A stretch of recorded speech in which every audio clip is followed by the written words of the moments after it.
Bonjour à tous et bienvenue dans Smart Patrimoine. Smart Patrimoine, l'émission qui vous accompagne chaque jour dans la gestion de vos finances personnelles et qui décrypte également avec vous les actualités et les enjeux du secteur de la gestion de patrimoine. Et au sommaire de cette édition, nous commencerons avec l'art à la une, notre rubrique dédiée au monde de l'art présentée par Sybille Aoudjan, journaliste spécialiste des questions d'art au sein de la rédaction de Bismart.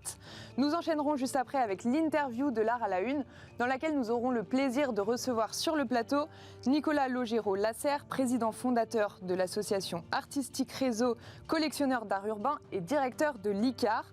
L'occasion pour nous de dresser un portrait des grandes tendances en matière de street art. Nous le retrouverons dans un instant sur notre plateau. Ensuite, nous continuerons avec Enjeu patrimoine. Un enjeu patrimoine aujourd'hui dédié au PEL. Ce livret redevient-il intéressant en 2023 ? Permettra-t-il de se prémunir d'une éventuelle hausse des taux futurs ? Et surtout, quelle est la place d'un nouveau PEL dans une stratégie d'acquisition immobilière à court ou moyen terme ? Nous poserons toutes ces questions à Damien Pazès, directeur régional de l'Ouest parisien à la Bred. Bienvenue à vous tous qui nous rejoignez. Smart Patrimoine, c'est parti. Et nous commençons donc avec l'art à la une, le rendez-vous dédié aux actualités du monde de l'art proposé par Sybille Aoudjan toutes les semaines. Sybille Aoudjan qui est donc journaliste spécialiste des questions d'art au sein de la rédaction de Bismart. Bonjour Sybille. Bonjour Pauline. Alors Sybille, que s'est-il passé ces derniers jours dans le monde de l'art ? Alors Pauline, on a souvent parlé ici de restitution. Et bien cette semaine, la ministre de la Culture, Rima Abdul-Malak, a présenté ses vœux dans un article interviewé par Le Monde. Et dans cet article, elle parle notamment de 3 lois cadres qui vont être présentées cette année au Parlement et qui sont reliées à ces histoires de restitution. La première loi cadre vise à faciliter le retour d'objets culturels étrangers dans leur pays d'origine. Emmanuel Macron a souhaité que l'ancien président du Louvre, Jean-Luc Martinez, puisse mener un travail pour préparer cette loi cadre qui fixera la doctrine, mais aussi les critères de restituabilité. La ministre le prévient, cependant, ça va être long et complexe. La deuxième loi portera sur la restitution des restes humains qui sont encore aujourd'hui conservés dans les musées. Ça concerne par exemple, Pauline, le musée de l'Homme, où il y a encore des restes humains qui ont pu être achetés durant la période coloniale. Et enfin, la dernière loi cadre portera sur les restitutions liées aux spoliations de l'époque du nazisme. Je cite la ministre de la Culture, il s'agit de regarder l'histoire en face et d'aller au bout de notre mémoire. Pourquoi les lois cadres sont-elles nécessaires, Sybille ? Alors, ces lois permettront tout simplement de simplifier un processus de restitution d'œuvres qui sont présentes dans des musées. Aujourd'hui, les œuvres qui appartiennent à des collections publiques sont inaliénables. Elles ne peuvent pas quitter un musée public sous aucun prétexte. Et donc, pour permettre cette restitution, aujourd'hui, il faut qu'il y ait systématiquement une loi qui soit votée, et ce, pour chaque œuvre d'art. Donc, ça rend le processus très fastidieux. Encore aujourd'hui, on parle d'œuvres vendues sous la contrainte pendant la Seconde Guerre mondiale. C'est l'histoire notamment du tableau de Munch. Exactement, c'est une histoire rocambolesque. On voit aujourd'hui un tableau d'Edvard Munch qui ressurgit, qui sera vendu par Sotheby's. C'est la peinture monumentale Danse sur la plage. Elle sera vendue début mars chez Sotheby's entre 15 et 25 millions de dollars. Et cette peinture a été acquise par un intellectuel allemand en 1912. Il s'appelle Kurt Glaser, mais il a été persécuté par les nazis parce qu'il était d'origine juive. Alors Glaser perd son emploi, son appartement, et il est contraint de vendre sa collection. Ensuite, il part en Suisse, il se rend en Amérique et puis il décède quelques années plus tard. Mais lorsqu'il vend sa collection, cette œuvre-là est rachetée par un armateur norvégien qui s'appelle Thomas Olsen. Et alors que l'art de Munch est considéré comme dégénéré, Thomas Olsen la cache des nazis dans une grange au fin fond de la forêt norvégienne, avec d'ailleurs une version du cri. Et donc voilà, c'est cette œuvre d'art qui est aujourd'hui vendue, et le produit de la vente sera reversé et partagé à la famille de Kurt Glaser, donc le premier à avoir acquis cette œuvre. Du côté des acquisitions, la Frick Collection acquiert son premier portrait féminin. Exactement, alors c'est le plus important tableau de la Renaissance italienne que le musée ait acquis depuis un demi-siècle. Ce sont les termes du musée, c'est un tableau de Giovanni Battista Moroni qui s'appelle Portrait d'une femme tout simplement et qui date sûrement de 1575. L'identité de la femme et la raison pour laquelle Moroni l'a peinte sont aujourd'hui inconnues, mais c'est le premier portrait féminin à entrer dans les collections de peinture de la Renaissance de l'Afrique. Elle complète une collection de portraits qui est déjà très large avec des Bronzino, des portraits du Titien, de Tintoret notamment. Et l'œuvre a été acquise grâce à un don du trust de l'américain Ossadour Otavissian. Enfin, Sybille, côté enchères, la collection Obiang passe sous le marteau à Drouot. Exactement. Alors, ce sont des informations qui ont été révélées par le Quotidien de l'Art. Une vente qui sera réalisée le 20 janvier prochain à l'hôtel des ventes de Drouot est tout simplement intitulée « Intérieur d'un hôtel particulier ». Mais en fait, ce n'est autre que la vente du mobilier de Teodoro Obiang. Teodoro Obiang, c'est le vice-président de la République de Guinée équatoriale et qui avait détourné de l'argent public de son pays pour acheter des œuvres en France. Et tout cela est vendu au titre des biens mal acquis à la demande de l'AGRASC, donc c'est-à-dire l'Agence de gestion et de recouvrement des avoirs saisis et confisqués. La vente est réalisée par l'étude David Kahn, qui rassemble 160 lots pour un résultat estimé à 400 000 €. On va retrouver une commode d'après André-Charles Boulle, mais aussi une paire de vases de la manufacture du Palais Hogarten, un ployant en bois de l'époque Louis XV qui avait été acheté de la collection Yves Saint-Laurent Pierre Berger, une importante paire de vases du palais provenant de la Compagnie des Indes. Voilà, et ce qui est intéressant, c'est que cette vente judiciaire est sans prix de réserve, avec un taux réduit pour les frais d'acheteur parce que c'est une vente judiciaire. Elle est donc très attractive pour les collectionneurs, les professionnels, et les estimations sont assez basses. Le résultat de la vente va-t-il revenir dans les caisses de l'État d'origine ? Oui, car en fait, la France s'est dotée depuis 2021 d'un nouveau mécanisme de restitution des biens mal acquis. Alors, lorsque des biens mal acquis ont été confisqués en France, la loi française permet à l'État d'origine de solliciter leur restitution en effectuant une demande d'entraide judiciaire. Et c'est alors le ministère des Affaires étrangères qui est à la manœuvre et qui affecte ce montant à des actions de coopération et de développement, donc c'est-à-dire des associations sur le terrain. Merci beaucoup Sybille Aoudjane pour les actualités du monde de l'art de cette semaine. Et nous avons à présent le plaisir de recevoir ensemble sur le plateau de Smart Patrimoine Nicolas Logero-Lasserre, président fondateur de l'association Artistique Réseau et collectionneur d'art urbain et directeur de l'ICAR. Bonjour Nicolas. Bonjour Pauline, bonjour Sybille. Bienvenue sur le plateau de Smart Patrimoine. Nous sommes ravis de vous recevoir pour pouvoir dresser un portrait des grandes tendances en matière de street art. En ce moment, à la mairie de Paris, on peut aller voir l'exposition Capitale qui dresse une fresque de 60 ans de street art à Paris. Et d'ailleurs, elle a été prolongée jusqu'au 25 mars prochain avec déjà 100 000 visiteurs. On peut donc se demander si le street art est passé d'un art niche à un art particulièrement démocratisé, Nicolas. Oui, on peut dire ça. Il y a clairement, en particulier en France, un engouement vraiment assez spectaculaire. Les chiffres de l'exposition le montrent à l'Hôtel de Ville. Un engouement spectaculaire pour ce mouvement.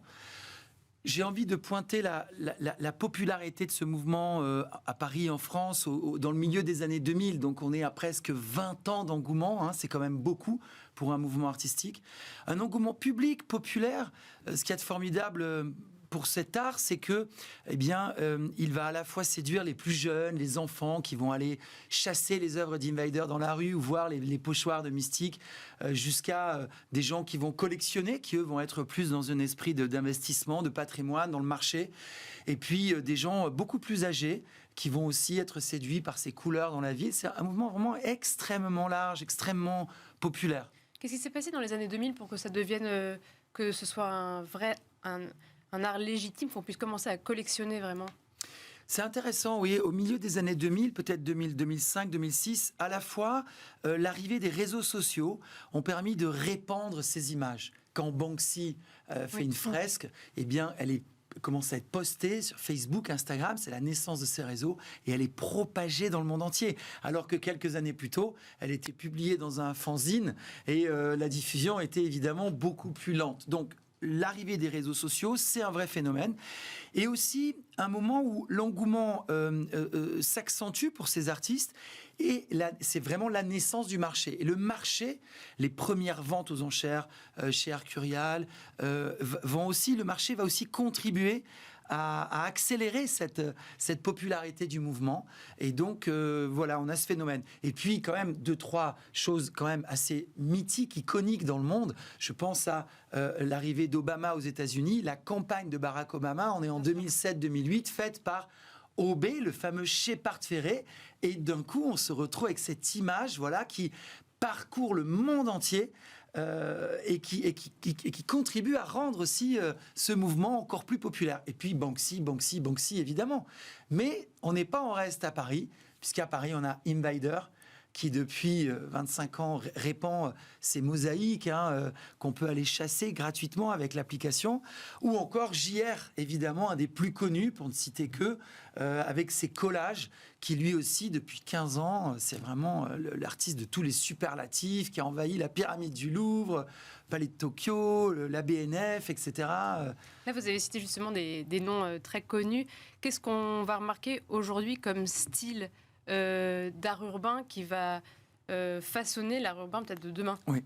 Alors, ce qu'il faut comprendre dans ce mouvement, c'est vraiment l'explosion des médiums. On a l'idée que le street art, le graffiti au départ, c'est à la bombe aérosol.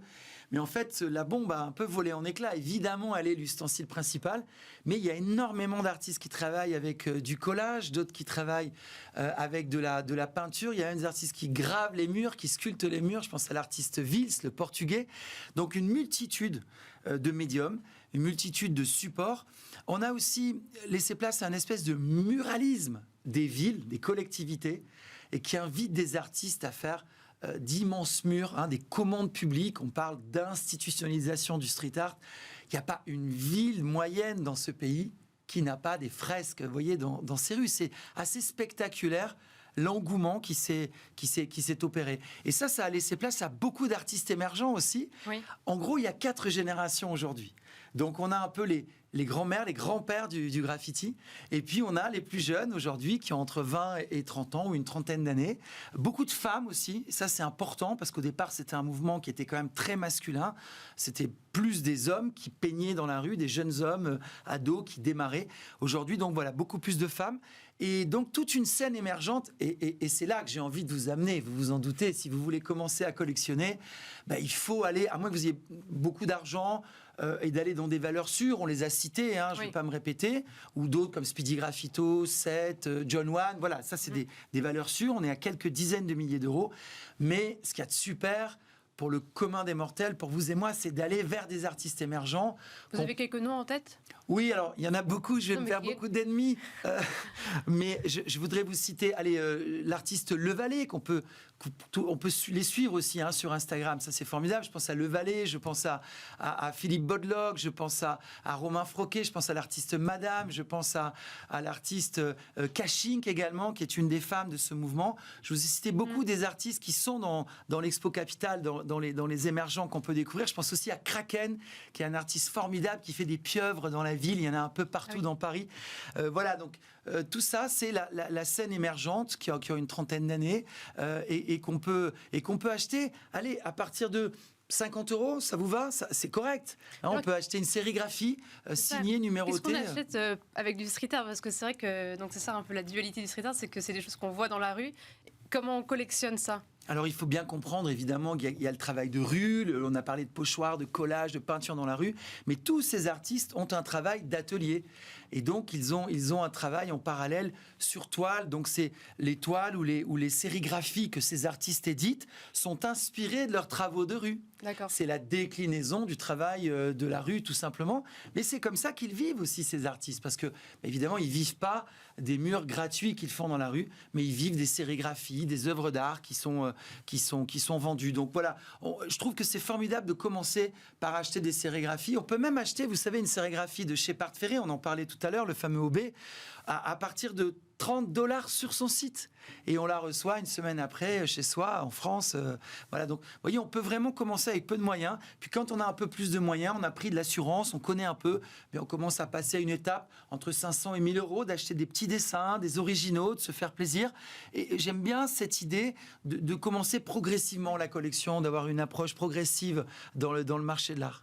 Et vous nous conseillerez d'aller où ? Est-ce qu'il y a des lieux pour des galeries d'art, par exemple, qui seraient spécialisées dans le street art ou des lieux dans Paris qui seraient intéressants. Oui, beaucoup de Se lieux, faire l'œil, notamment. beaucoup de lieux et beaucoup de gratuité. Ça, c'est formidable parce que voilà enfin un mouvement qui permet au plus grand nombre de venir gratuitement. Donc, je pense à Paris, évidemment, il y a un quartier qui est très prolifique, c'est le 13e arrondissement, c'est un musée à ciel ouvert, porté beaucoup par le maire du 13e, Jérôme Coumet. Donc, il y a une 50aine de fresques, boulevard Vincent Auriol, on prend le métro aérien, et là, c'est un musée à ciel ouvert. Je pense également à un lieu dont je suis contributeur, je dois le dire, qui est Fluctuart, ce centre d'art urbain, là aussi entièrement gratuit. En ce moment, on a l'expo de Seth, ce fameux artiste, avec ses vortex, ses enfants de toutes les couleurs, magnifique artiste. Et puis, on a cité l'expo à l'Hôtel de Ville encore plusieurs mois. On peut aussi passer sous le tunnel des Tuileries, qui relie, vous savez, le Pont Neuf jusqu'au jardin des Tuileries, pardon, merci beaucoup. On est sous le Louvre, là, ce tunnel d'1 kilomètre sous le Louvre, où là, on a encore des centaines d'artistes qui peignent. Et puis, beaucoup de galeries, vous l'avez dit, il y en a une centaine, on les trouvera facilement, une centaine, Pauline, de galeries à Paris, dédiées au street art. Ouais. C'est quand même assez spectaculaire. Vous voyez, quand je vous parle d'engouement, c'est à la fois l'engouement populaire, l'engouement aussi pour le marché, des gens qui ont envie d'avoir un bout de ces artistes. Pourquoi ? Parce que ces artistes sont militants. Ils ont des choses à dire. Ils ont un regard sur le monde, à l'image de Banksy qu'on connaît bien. Et ça me plaît beaucoup. L'art, pour moi, considéré dans ce mouvement, là, revient à son sens intrinsèque. C'est-à-dire porter un regard sur la société, dire des choses, vous voyez, critiquer quand il le faut la société de consommation, les questions d'écologie, l'égalité homme-femme, la violence faite aux femmes. Je pense à Mystique, vous voyez, qui a dénoncé ça. Donc, voilà un mouvement très militant, et c'est ça qui me plaît beaucoup. Merci beaucoup Nicolas Laugereau-Lasserre d'avoir intervenu sur notre plateau, président fondateur de l'association Artistique Réseau, collectionneur d'art urbain et directeur de l'ICAR. Merci beaucoup Sybille Aoudjan pour les actualités du monde de l'art en début d'interview. Et quant à nous, on se retrouve tout de suite sur le plateau d'Enjeux Patrimoine.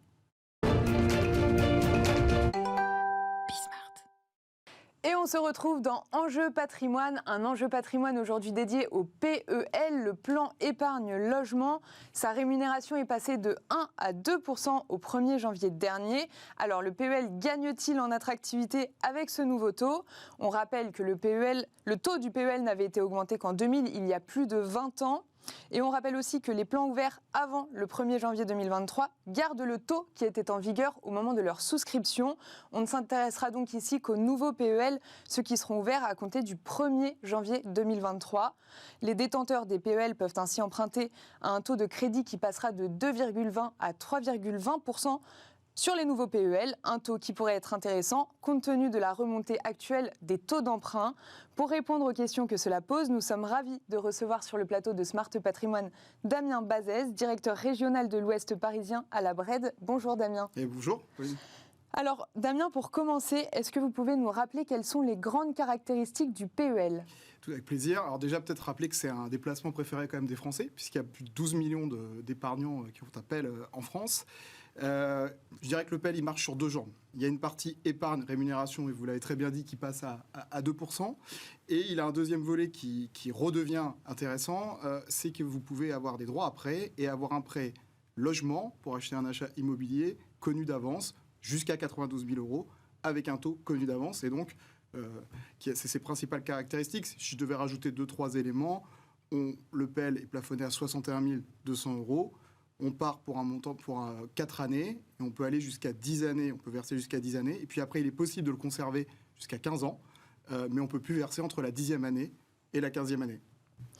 Peut-on mettre en perspective le PEL avec d'autres produits d'épargne ? Donc, par exemple, je pense au CEL dans une stratégie d'acquisition immobilière. En fait, avec quel placement est-il complémentaire ? Et est-ce qu'on peut envisager une stratégie d'acquisition immobilière juste avec un PEL, Damien ? Alors oui, on peut. Alors la réponse à votre question. Alors oui, on peut envisager une stratégie immobilière juste avec un PEL puisqu'il permet d'avoir des droits à prêt jusqu'à 92 000 €. Après, nous, on le conseille souvent avec un compte épargne logement. Alors peut-être pour rappeler la spécificité, compte épargne logement, vous êtes sur de l'épargne disponible, liquide, 15 300 €, mais vous cumulez aussi des droits à prêt jusqu'à 23 000 €. Donc vous pouvez avoir un PEL un peu plus entre guillemets bloqué et un compte épargne logement plus liquide et vous pouvez cumuler les deux. Sachant qu'au total, par contre, vous ne pourrez pas dépasser les 92 000 € en cumulant les deux. Et est-ce qu'il faut se ruer sur les nouveaux PEL juste parce que leur taux a augmenté, Damien? Alors, je ne sais pas s'il faut se ruer, mais c'est vrai qu'il redevient attractif. On est aujourd'hui du coup sur un taux à 2%, vous l'avez dit. Ça veut dire qu'on fige un prêt immobilier à 3,20. Alors peut-être qu'il faut rappeler comment on fige le taux. C'est qu'à chaque fois que vous avez un taux de rémunération, donc là en l'occurrence 2%, on rajoute 1,20% pour connaître le taux du prêt qui pourrait nous être accordé. Donc on est dans quelque chose, vous l'avez dit, il n'avait pas augmenté depuis 2000. Donc pour la première fois, il réaugmente. On reste, si on fait un prêt immobilier à des taux très attractifs, parce que 3,20... on a connu une période un peu exceptionnelle ces dernières années, mais 3,20 reste un excellent taux. Et si les taux venaient à remonter, franchement, avec un taux de 3,20, on reste compétitif. Donc, je pense que c'est un timing qui est plutôt intéressant. Pour ouvrir un nouveau PEL. Ouais. Est-ce que, alors le taux de rendement du PEL, il est brut, par exemple, contrairement à un taux du livret A qui est net, c'est-à-dire que les intérêts perçus, ils sont soumis à la flat tax. Alors déjà, à combien s'élève le taux après impôt et comment fonctionne le taux de ce placement? Mais en fait, donc vous êtes soumis à la flat tax depuis le 1er janvier 2018. En gros, c'est 30%. Donc, si vous avez une rémunération brute de 2%, vous toucherez 1,40 net et 1,66 si vous êtes non imposable, puisque dans les 30%, il y a un revenu imposable et il y a le prélèvement forfaitaire libératoire. Donc, si vous êtes non imposable, le rendement net sera d'1,66. D'accord. Donc, on peut rappeler aussi que le PEL n'est pas seulement un livret pour épargner, c'est vraiment une solution pour préparer un projet immobilier. Est-ce que vous pourriez nous rappeler ses avantages et ses bénéfices en termes d'épargne? En fait, déjà, il est sécurisé, au contraire de d'autres épargnes. Il est très clair, transparent, puisque vous avez un taux qui, si vous ouvrez un PEL maintenant de 2%, vous savez que pendant 15 ans, vous toucherez 2%. Et donc, c'est important par rapport au livret A, parce qu'évidemment, là, par exemple, on voit le livret A, le LDDS augmenter. Mais je rappelle que, par exemple, le livret A, le taux est revu 2 fois par an en fonction de l'inflation des taux courts. Donc, évidemment, là, on a une forte inflation. Peut-être qu'il restera à 3%, mais il peut redescendre à 0,5 ou 1% comme il a été il y a quelques mois. Alors que sur le PEL, vous savez à la fois le taux d'intérêt rémunéré et vous avez à la fois les conditions de droit après si vous allez au bout. Donc, c'est beaucoup plus lisible, clair, sécuritaire. Et on est obligé, si je ne dis pas de bêtises, de mettre une certaine somme tous les mois. Oui. Et quel est le montant total, du coup, par an? C'est ça. Alors, quand vous l'ouvrez, vous devez mettre 225 €. D'accord. Donc déjà à l'ouverture, et après, vous devez verser 540 € par an. Alors, soit vous le versez une fois par an, soit vous versez 45 € par mois. Et donc, en fait, c'est un avantage que ça vous permet d'épargner régulièrement, sans y toucher.